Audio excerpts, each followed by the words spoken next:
Nah, sebelum kamu lanjut nonton video ini, aku pengen kamu untuk subscribe this channel, nyalakan loncengnya juga ya. 3, 2, 1. Udah. Nah, gitu dong. Thank you ya udah subscribe.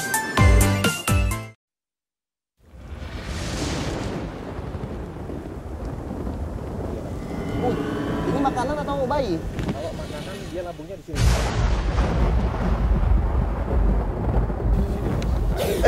Wih, luar biasa.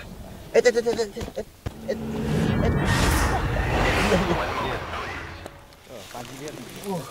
Iya. Di sini kelihatannya keras. Tapi kalau kita injak lihat. Mana? Nih. Oh iya ya. Lihat. Nah, Gambut ya? gambut ini. Membentang panjang di atas Sungai Barito, jembatan kokoh penghubung delta Bakupai dan wilayah Kabupaten Barito Kuala memiliki fungsi sangat vital. Jembatan rumpiang ini sekaligus menjadi pintu gerbang menuju kawasan Marabahan.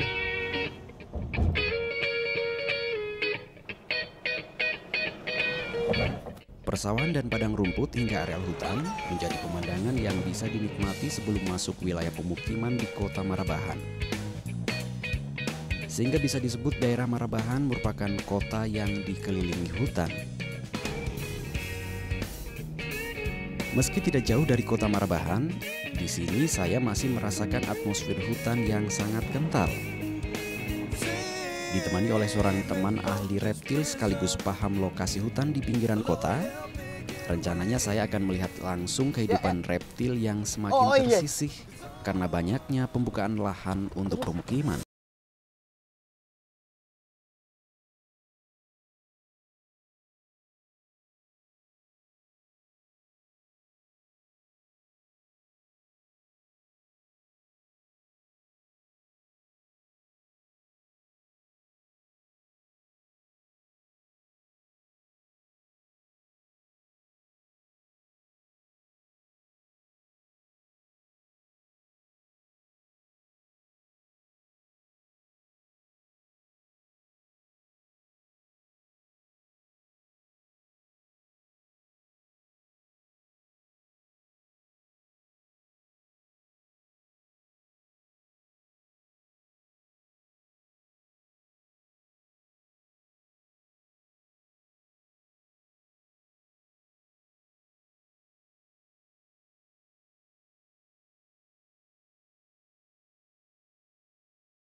Lolos.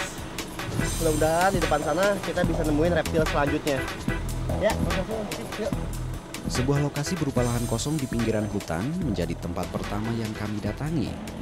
Menurut teman saya, daerah ini merupakan habitat ular berbisa dan sering terlihat oleh warga yang kebetulan lewat.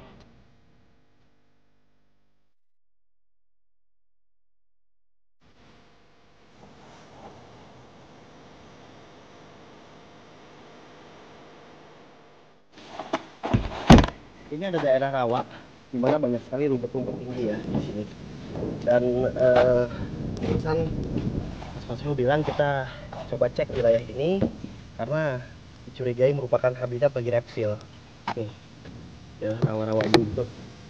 Ini khas banget nih Kalimantan, tanah gambut. Untuk tanah gambut itu kayak gini tanah gambut. Nah, yuk, kita cek.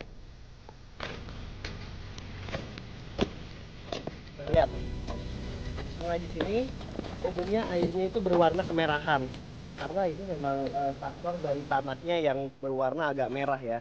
Selain itu kadar minyak di sekitar sini itu tinggi, jadi mempengaruhi terhadap air yang ada di sini. Lihat ini, airnya lebih berwarna merah dan ini khas daerah Kalimantan dan Sumatera. Sumatera pun seperti ini sama, karena memang dua daratan di Indonesia, dua pulau di Indonesia yang tua itu Pulau Kalimantan sama Sumatera ini nih hampir sama ya konturnya. Binatangnya pun nggak jauh beda. Di Kalimantan ada orang hutan, Sumatera pun ada, cuma beda dari bentuk tubuhnya aja ya. Bentuk tubuhnya lebih besar dan kecilnya aja kayak gitu.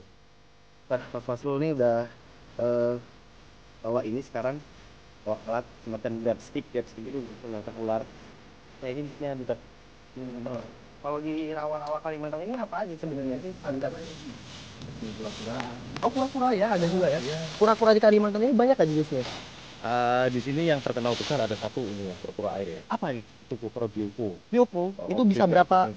seberapa besar diameter? Nah, itu diameter bisa sampai 1 meter lebih. 1 meter. 1 meter. Wah, raksasa ya. Raksasa. Luar biasa. Asli. Asli sini. Asli sini. Ini San dan Sumatera. Oh, Hmm. lumayan ya mataharinya di sini. Paginya. Iya. Di sini kelihatannya keras. Tapi kalau kita injak lihat. Mana? Nih. Oh iya ya. Lihat. Nah, Gambut ya. gambut ini. Oh. Ah. Nah, ini karakter tanah Kalimantan nih kayak gini nih. Ini kenapa nih kok bisa gini nih, Mas? Nah, karena ini bekas dari rawa-rawa ini lihat Panji. Bekas air itu. Bekas air ngering ya. Kering, Heeh. Dia menjadi ini lahan yang lebih empuk ini. Oh. Jadi Tapi emang kalau dilihat beda ya tanahnya ya sama tanah Jawa ya. lain. Beda banget ya.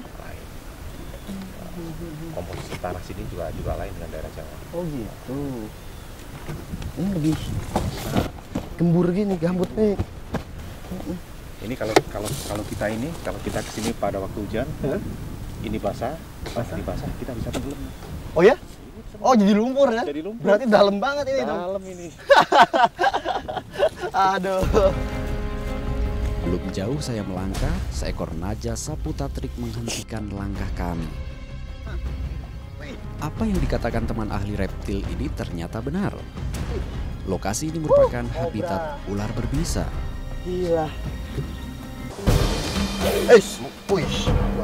Kobra penyembur alias naja sapu tatrik tidaklah kalah berbahaya dengan king cobra.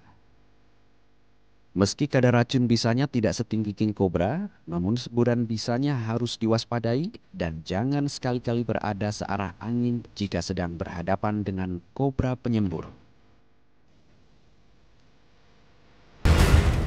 Ini apa seputatrik ya? Seputatrik ini. Iya kan seputatrik kan ya? Seputatrik. Berhitam. Nah, kota hitam Kalimantan. Kobra hitam Kalimantan ya? Ya. Ada beberapa warna variasi ya. Oh ya? Di Jawa ada yang agak hitaman, agak coklat, Sumatera agak kuning juga bisa ada. Nah, di sini agak lebih kehitaman. Oh kalau yang di sini nih lebih kehitaman pemirsa, tapi sebetulnya sama ya jenisnya itu seputatrik. Karakternya itu sebetulnya beda ya, cuma jenisnya Nah, sama ya. Iya. Kalau di sini cenderung lebih agresif juga daripada di Jawa. Wih, luar biasa. Iya iya. Iya.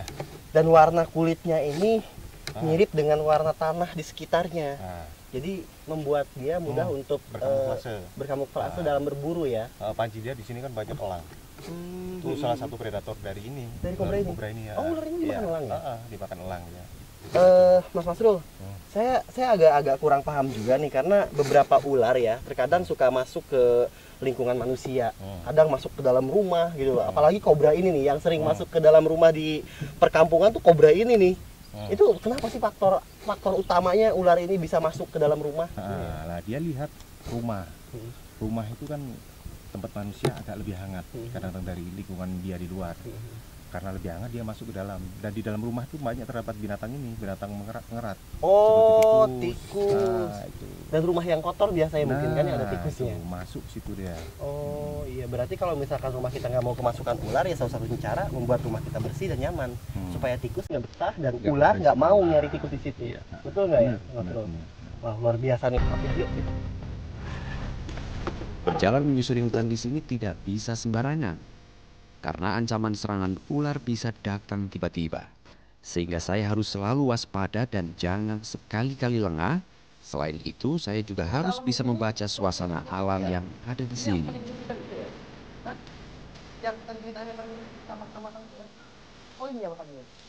Pada bagian lain yang lebih rapat tumbuhan dan pepohonannya, saya yakin bisa menemukan reptil atau ular jenis yang berbeda.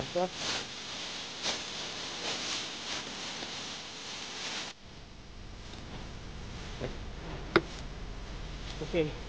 Mas Masud bisa pegang bukti nggak? Aku coba cari palanya ya. Awas ya. Ya. Awas kepalanya. Meskipun tidak beracun ya agak susah ini kalau Oh beracun. gitu. Galak ya? Ya, galak lah. Awas balik situ.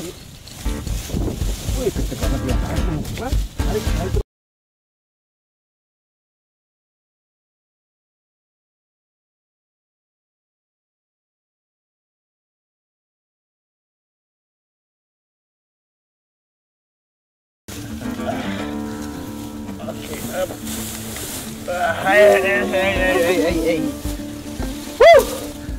Nah nih, ini reticulatus ya. Reticulatus. Bener-bener, tapi kok beda ya warnanya ya? Ya, emang Lebih kuning dia. silver ya.